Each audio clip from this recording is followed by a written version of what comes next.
Hi, I'm Venus O'Hara and welcome to another video from my very unmade bed. I wasn't going to make any videos today because I thought I can't be bothered wearing makeup or doing my hair, which really needs a wash, but then I thought, long time no makeup challenge video, and here I am. So today I wanted to talk about dating and hookup culture in 2020. And someone asked me to make this video actually, and I thought, yeah, that's a really good idea. And they asked me if I participated in dating and hookup culture in 2020. And the answer is no. In fact, ever since these app-controlled dating app-controlled dating apps came in, then I have just kind of disappeared from dating completely.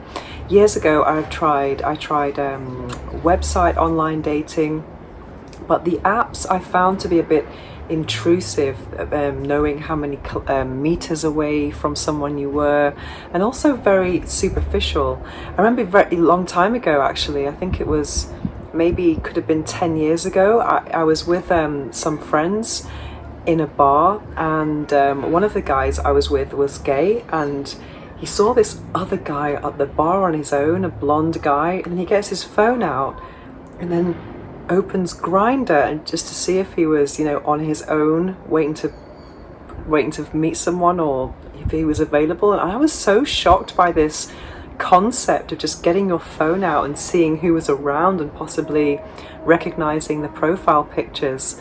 And I thought that something like that, I don't know if it would ever catch on in the straight world, but then obviously now things have changed a lot. Tinder, for example, I know so many people who are using Tinder and similar apps, so it's really changed everything in the last 10 years. I don't think we're at a stage where we're just kind of meeting on an app and having sex in public or whatever. Maybe some people do that, but I think for me, I think this whole, I don't want to be kind of reduced to a profile picture and a sentence. I mean, I think that for me is just a bit, And also my intuition and instinct says this is not the way to meet someone, But I do know people who have used these apps and they've ended up in some incredible relationships. So I think it's definitely possible to meet the love of your life anywhere. It could be on Tinder, could be on Grindr, could be at the beach, it could be really anywhere. So I think it's always good to have an open mind with these things. I'm not saying that you shouldn't use these apps at all, but in my own experience on my own life, I just don't see that they add value, because I've been in so many situations in the past where I've met someone in person that I met online, and it's so awkward. And even though I think I'm someone who has a lot to talk about, you can be in a situation where you just don't know what to talk about. You want to get out of there as soon as possible. I think I read a stat that said it's in the first 7 seconds you know if you like someone or not, and usually you have to kind of sit through a coffee and a very painful conversation, and just like so awkward. So I've done that a few times. I've done that so many times in the past that I decided it was too torturous. So it's been many years since I went on a date like that. And also hookup culture, I think I've never really been into that. Even before apps, I've never been into one-night stands or casual sex, even though people may make assumptions, all sorts of assumptions about my lifestyle. Considering that I am an orgasm activist, they might think that I'm in swingers parties every weekend and having lots of casual sex, but nothing could be further from the truth. I don't really believe that promiscuity is real sexual liberation. I think there is a kind of primitive basic instinct there to kind of fill a hole, so to speak, a hole in your soul rather than in your body. And I don't think that the promiscuity is the answer to any problem or any longing, to be honest. I think it's a kind of quick fix that's not fixed for very long, in my humble opinion. So how do you go about dating then in 2020 if you don't do online dating? Well, noise. Sorry about that. Well, I think there are lots of other types of apps, other ways of meeting people. For example, I much prefer using Meetup, which is not a dating app, but it's a cultural, social app, and I find that that is a much better way to meet people. For example, I'm one of the event organisers for the Barcelona vegan community, and even though I don't go there to date, I recognise that in that situation, we have another kind of topic that's bringing us together, which is food and veganism and saving the world. So that's where the conversations go, and anything else that comes from that will come about organically, and that can apply to any type of interest. It could be hiking, it could be yoga at the beach, all different types of things. So I think it's really important, if you want to date in 2020, is to really focus on yourself or focus on having a rich social life. And I think that's really, really important. A social life that revolves around your own interests and things that you're interested in, things that you like, maybe even some new things as well. And I think that's a great way to meet like-minded people, and then allow anything to happen organically. I think that's for me, that's how I prefer to meet people anyway, because I like people to know me over time, because I think sometimes, obviously, I can understand that some people might meet a sex blogger and they think, oh my god, they make all these assumptions, and they can be quite scared. Whereas if someone knows me over time, or if I know someone as well, I'm more likely to feel a genuine attraction towards that person, and vice versa.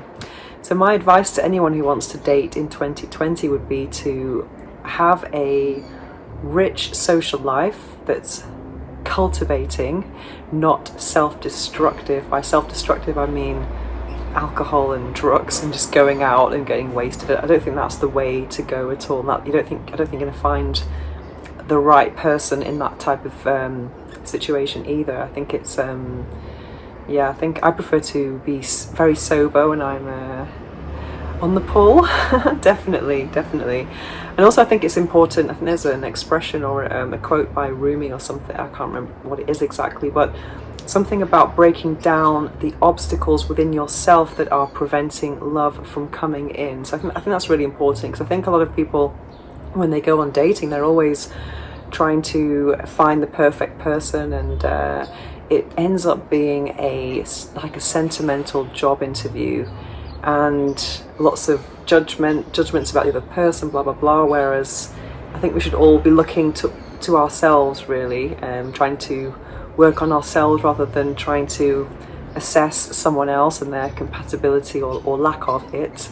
So that's the most important thing. And so be busy, hobbies, and be open-minded, open heart, and hopefully that's the best way to go. So I think that's a much better approach, rather than just looking for bodies online. Because I don't think, I know that I've had a spiritual awakening. For me, sex is not something that I live only in my body. It's something that that transcends the physical. I think previously in my younger years, I used to be really into BDSM, because I think I'll make another video about this, about how I discovered BDSM. But for me, it was more about a psychological connection.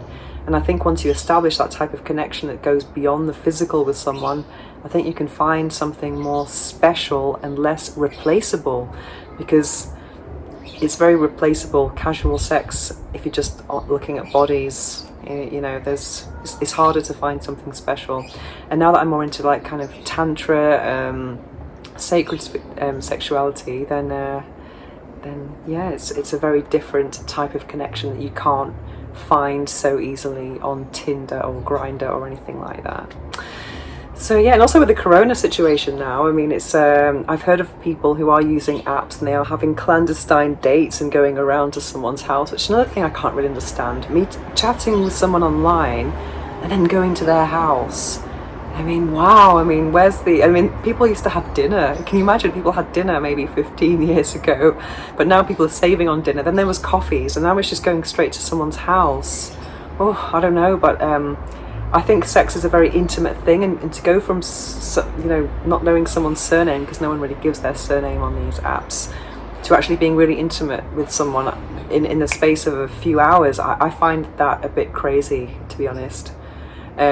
Personally, everyone can do what they want, of course, but just go around to someone's house they don't know. I just think, oh my god, I'm not sure about that. Yes, but then the corona situation is preventing a lot of dating from happening anyway, or perhaps it's even speeding it up in some circumstances. But I've heard of people having connections online, then having a Zoom conversation, which may or may not end with cyber sex if it gets sexual. But maybe it's a good thing to kind of have a bit more time to reflect anyway. So what about you? What do you think about dating and hookup culture in 2020? I would love to hear your opinions and experiences in the comment section below. And if you have any suggestions for future videos, then please don't hesitate to contact me at venus@venusohara.org or add me on Instagram @venusohara. Thanks for watching.